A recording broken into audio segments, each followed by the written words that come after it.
Chinese institute of hotel management இந்த கதிரவன் மீண்டும் உங்களை இன்னொரு ருசியான உணவுடன் சந்திக்க வந்திருக்கின்றேன். அதாவது ஒரு வீட்டில் சமையல்ங்கிறது வந்து ரொம்ப முக்கியங்க. ஏன்னா அங்கே வந்து உணவு அதாவது பணப்பற்றாக்குறை இருக்கலாம், சந்தோஷம் கம்மியாக இருக்கலாம், ஆனால் இந்த சாப்பாடு மட்டும் ருசியாக நல்லா சமைச்சு போட்டாங்கன்னு வச்சுங்களேன், இது எல்லாமே ஆட்டோமேட்டிக்காக வந்துடுங்க. ஏன்னா சாப்பாடு நடந்தால் உங்களுக்கு வந்து சாட்டிஸ்ஃபேக்ஷன், மனசு வந்து நல்லா மகிழ்ச்சியாக இருக்கும். அந்த மனசு மகிழ்ச்சியாக இருந்தால் போதுங்க, இந்த உலகத்தில் எதை வேணாலும் சாதிக்க முடியும். அதனால தான் இந்த சமையல்ங்கிறது பார்த்திங்கன்னா இது வந்து இந்த சமுதாயத்தோட ஒரு முக்கிய கூறுங்க.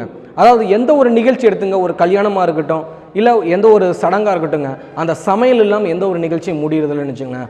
அந்த அளவுக்கு இதுக்கு வந்து முக்கியத்துவம் கொடுக்குறாங்க. இந்த சமையலை எப்படி நல்லா ருசியாக செஞ்சு அதை இன்னும் கொஞ்சம் இன்ட்ரெஸ்டிங்காக அதை நல்லா அழகுபடுத்தி அதோட வளர்ச்சியை அதிகப்படுத்துகிறத எங்கள் Chinese institute of hotel management எங்களால் முடிஞ்ச வரையும் அதுக்கு நாங்கள் உதவி செய்கிறோம். அதோட ஒரு பகுதியாக தான் இந்த சுவையான சமையல் நிகழ்ச்சிக்காக ஒவ்வொரு வாரமும் புதிய புதிய உணவு வகைகளை, ருசியான உணவு வகைகளை உங்களுக்கு நாங்கள் சொல்லி கொடுத்துட்ருக்கோம். இந்த வாரம் நம்ம பார்க்க போகிற டிஷ்ஷோட பேர் பார்த்திங்கன்னா பன்னீர் மசாலா. அதாவது இந்த பாலாடை கட்டின்னு சொல்லுவாங்க இல்லைங்களா, உப்பு இல்லாத பாலாடை கட்டியை வச்சு எப்படி வந்து ஒரு சிக்கன் மசாலா மாதிரி ஒரு பன்னீர் மசாலா செய்கிறதுன்னு தான் இப்போ பார்க்க போகிறோம். அதுக்கு முன்னாடி இந்த பன்னீர் மசாலா செய்கிறதுக்கு தேவையான பொருட்கள் என்னென்னு இப்போ பார்ப்போம். பாலாடை கட்டி அல்லது பன்னீர் உப்பு இல்லாதது. அதாவது பார்த்திங்கன்னா இதே வந்து வெளிநாட்டில் வந்து சீஸ்ன்னு சொல்லுவாங்க, அதில் உப்பு கலந்துருக்கும்.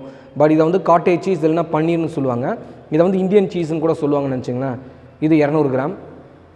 நறுக்கிய வெங்காயம் 1, நறுக்கிய தக்காளி 1, நெய் 2 டீஸ்பூன், இஞ்சி பூண்டு விழுது 1 டீஸ்பூன், பட்டை லவங்கம் ஏலக்காய் 1 கிராம், சீரகம் 1 சிட்டிகை, மிளகாய்த்தூள் 1 டீஸ்பூன், மல்லித்தூள் 1 டீஸ்பூன், மஞ்சள் தூள் 1 சிட்டிகை, உப்பு ருசிக்கேற்ப. அது வறுத்த சீரக பொடின்னு நினச்சிங்களேன், அதை தான் வந்து ஜீரா பவுடர்னு சொல்லுவாங்க. நறுக்கிய கொத்தமல்லி சுத்தம் செய்தது 1 கட்டு. பிடிக்கும் உணவை சமைத்து படிக்கிற பையனுக்கு தருவது யார்? அது என் மருமகதா. ஆர்ஆர் மசாலாவோட சமையல் பண்ணா ஆனந்தம் ஆனந்தமே. சரி சாப்பிடலாமா? ஆர்ஆர் மசாலா ஆனந்தமான கொண்டாட்டம். மாமியார் மெச்சிய மருமகளாக ஆர்ஆர் மசாலா.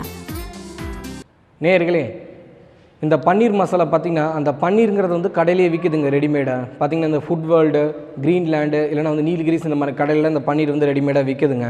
அப்படி இல்லைன்னா நீங்கள் வீட்டிலே கூட தயாரிக்கலாம். அதாவது பாலை வந்து நல்லா கொதிக்க வச்சு அதில் எலுமிச்சை பழத்தை புழிஞ்சிங்கன்னு வச்சுங்களேன், பால் வந்து திரிஞ்சிருங்க. அது சூடாக இருக்கும் போதே ஒரு துணியில் வந்து அதை நல்லா வடிகட்டி நல்லா இறுக்கி கட்டிட்டு அது மேலே ஒரு வெயிட் வச்சிங்கன்னு வச்சுங்களேன், அதில் இருக்க அந்த வேவ் ஓடுற தண்ணி இருக்கு இல்லைங்களா, அதெல்லாம் போனதுக்கப்புறம் பன்னீர் வந்து உங்களுக்கு நல்லா கெட்டியானதுக்கப்புறம் அதை கட் பண்ணி நீங்கள் யூஸ் பண்ணிக்கலாங்க. இன்றைக்கி நான் வந்து ரெடிமேட் பன்னீர் தான் வச்சுருக்கேன். இந்த ரெடிமேட் பன்னீரை வந்து இந்த மசாலா ஆட் பண்ணுறதுக்கு முன்னாடி அதை சின்ன சின்னதாக கட் பண்ணி வறுத்துருணுங்க. அப்படின்னா பன்னீர் வந்து உதிரியாக போய்டுன்னு வச்சுங்களேன். அது எப்படி செய்கிறதுன்னு இப்போ பார்ப்போம். நேயர்களே, இப்போ இந்த பன்னீரை சின்ன சின்ன பீஸாக வந்து நல்லா கட் பண்ணிக்கோங்க. இது பார்த்திங்கன்னா உங்களுக்கு ரொம்ப சாஃப்டாக தாங்க இருக்கும், ரொம்ப ஹார்டாலாம் இருக்காது. ஆனால் ஜஸ்ட்டு ஒரு நைஃப் வச்சு இப்படி கட் பண்ணிங்கன்னா உங்களுக்கு வந்து சின்ன சின்னதாக கட் ஆயிரும். இது மாதிரி வந்து சின்ன சின்ன பீஸாக வந்து கட் பண்ணிக்கோங்க.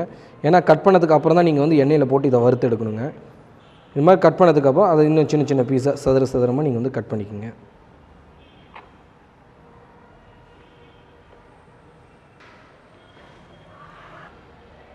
நேர்களே, ஒரு பாத்திரத்தில் நல்லா எண்ணெய் ஹீட் ஆனதுக்கப்புறம் அதில் இந்த சீஸ் ஆட் பண்ணி நல்லா வறுத்து எடுத்துருங்க.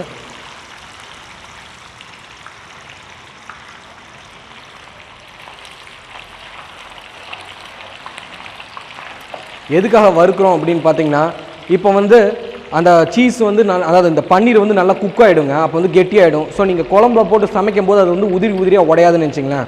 அதுக்காக தான் இந்த மாதிரி போட்டு நல்லா பொன்முருளாக வறுத்து எடுத்துருங்க. இதை வந்து நல்லா பொன்முருளாக வறுத்து எடுக்கணும். அதே சமயம் ஒன்றோட ஒன்று ஒட்டாமல் பார்த்துக்குங்க. நீங்கள் கேட்கலாம் இதில் எண்ணெய் உறிஞ்சிக்குமே அப்படின்ட்டு. அதெல்லாம் ஒன்றும் உரியாதுங்க. அதுலேருந்து எண்ணெய் எடுக்கிறதுக்கு இன்னொரு வழி இருக்குது.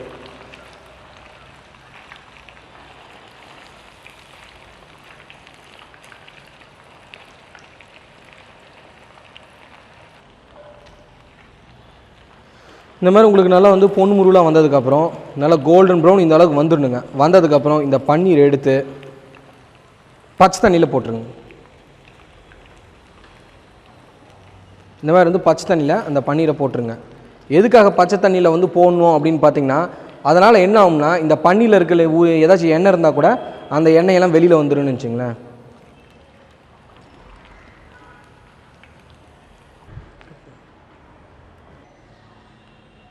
நேயர்களே, இந்த பன்னீரை எதுக்காக சின்ன சின்னதாக கட் பண்ணி எண்ணெயில் வறுத்து தண்ணியில் போட்டோம் அப்படின்னு பார்த்தீங்கன்னா, இந்த பன்னீரை வந்து ரொம்ப சாஃப்டானதுங்க. நீங்கள் டைரெக்டாக மசாலாவில் போட்டிங்கன்னா சின்ன சின்னதாக உடஞ்சி போயிடும். இப்போ எண்ணெயில் வறுத்ததுனால அது கெட்டியாகிடுங்க. தண்ணியில் போடுறதுனால என்ன ஆகுனா அதில் இருக்க அந்த எண்ணெயெல்லாம் உங்களுக்கு வந்து வெளியில் வந்து மேலே மிதந்துடும். ஸோ நீங்கள் பன்னீரை மட்டும் எடுத்து நீங்கள் யூஸ் பண்ணிக்கலாம்னு வச்சுங்களேன். அதுக்காக தாங்க இந்த வறுத்து போட்டோம். இப்போ அதை எப்படி அதாவது இந்த பன்னீர் மசாலா எப்படி செய்கிறதுக்கு முன்னாடி ஒரு சின்ன குறிப்புங்க. இந்த வருஷம் எங்கள் சென்ட் இன்ஸ்டிடியூட் ஆஃப் ஹோட்டல் மேனேஜ்மெண்ட்டில் அட்மிஷன்ஸ் ஆரம்பிச்சிருச்சுங்க. இப்போ வந்து 50% ஆஃப் த அட்மிஷன்ஸ் எங்கள் காலேஜில் முடிஞ்சிருச்சு. எங்கள் காலேஜில் நாங்கள் என்னென்ன கோர்சஸ் கொடுக்குறோம் அப்படின்னு பார்த்தீங்கன்னா, பெரியார் யூனிவர்சிட்டி அப்ரூவலோட 3 year diploma in hotel management and catering science, இதை வந்து 10வது முடித்தவங்களுக்கு நாங்கள் கொடுக்குறோங்க.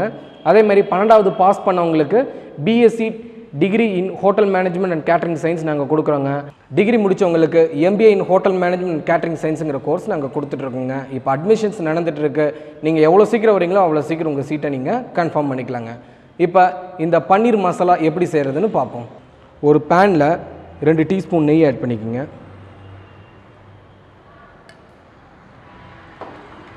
அது உங்களுக்கு நல்லா ஹீட் ஆனதுக்கப்புறம் 1 கிராம் பட்டை, லவங்க, ஏலக்காய் ஆட் பண்ணிக்கோங்க. அதுலேயே ஆட் பண்ணிவிட்டு அதுலேயே ஒரு சின்ன சிட்டிக்கு சீரகத்தை ஆட் பண்ணிக்கோங்க. இப்போ இது வெடிக்கிற அளவுக்கு இதிலே வைங்க.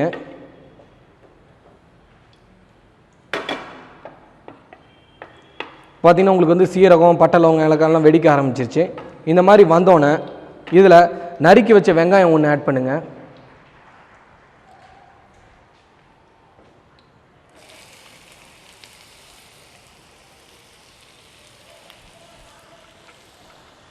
ஆட் பண்ணி இந்த வெங்காயம் நல்லா பொன் முருளாக வர அளவுக்கு இதிலே நல்லா வதக்குங்க.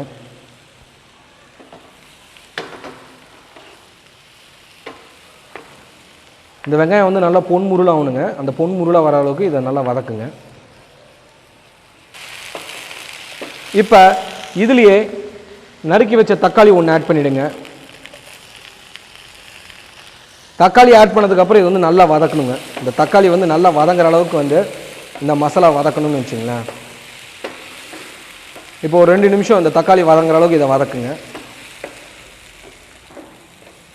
நேர்களே, இந்த தக்காளி இந்த அளவுக்கு நல்லா வதங்கினதுக்கப்புறம் அதுலேயே ஒரு 1/2 டீஸ்பூன் மிளகாய்த்தூள், ஒரு 1/2 டீஸ்பூன் மல்லித்தூள் மற்றும் ஒரு சிட்டிகை மஞ்சள் போட்டு இதை நல்லா வதக்குங்க சார்.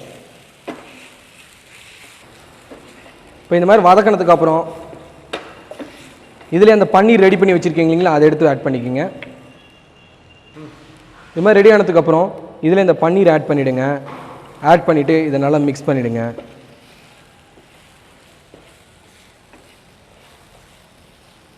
மிக்ஸ் பண்ணும்போது இதில் வந்து நல்லா உப்பு வந்து நல்லா ஸ்ப்ரிங்கிள் பண்ணிக்கோங்க.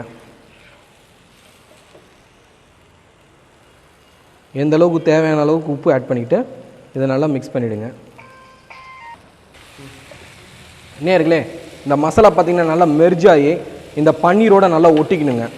ஏன்னா அந்த பன்னீர்லேயே கொஞ்சம் தண்ணி இருக்கும் இல்லைங்களா, அதுவும் வெளியில் வந்ததுக்கப்புறம் இந்த மாதிரி வந்து உங்களுக்கு மசாலா நல்லா மெர்ஜ் ஆகிடுங்க. இந்த மாதிரி வந்தோடனே இதுலேயே வந்து நல்லா கொஞ்சம் கொத்தமல்லி ஃப்ரெஷ்ஷாக கட் பண்ணி வச்சுருக்கிறத ஆட் பண்ணிவிடுங்க. நல்லா ஸ்ப்ரிங்கிள் பண்ணிங்கன்னா உங்களுக்கு வந்து நல்லா வாசனையாக இருக்குங்க. ஜஸ்ட் இதில் வந்து ஒரு 2 நிமிஷம் இது பண்ணிவிட்டு இப்போ பார்த்தீங்கன்னா உங்களுக்கு நல்லா வாசனையான ருசியான பன்னீர் மசாலா ரெடி ஆகிடுச்சு. இப்போ இதை எப்படி ப்ரெசன்டேஷன் பண்ணுறதுன்னு பார்ப்போம். நேயர்களே, இந்த பன்னீர் மசாலாவை இந்த மாதிரி நீங்கள் வந்து ரொம்ப அழகாக வந்து ப்ரெசன்டேஷன் பண்ணலாங்க. அதிலே பார்த்திங்கன்னா உங்களுக்கு வந்து இந்த லீக்ஸுங்கிற வெஜிடபிள் வச்சு கொஞ்சம் ஃப்ளார்ஸ், இந்த தக்காளியை வச்சு கொஞ்சம் ஃப்ளார்ஸ் அதெல்லாம் பண்ணி நல்லா கொரியண்டர் லீவ்ஸ்லாம் அந்த பன்னீர் மேலே போட்டு வைக்கும்போது உங்களுக்கு ரொம்ப அழகாக மட்டும் இருக்காதுங்க, இது ரொம்ப ருசியாகவும் இருக்கும். உங்கள் வீட்டில் இதை கண்டிப்பாக செஞ்சு பாருங்கள். உங்கள் வீட்டில் இருக்கவங்களுக்குலாம் இது ரொம்ப பிடிச்சிருக்கும். நேயர்களே,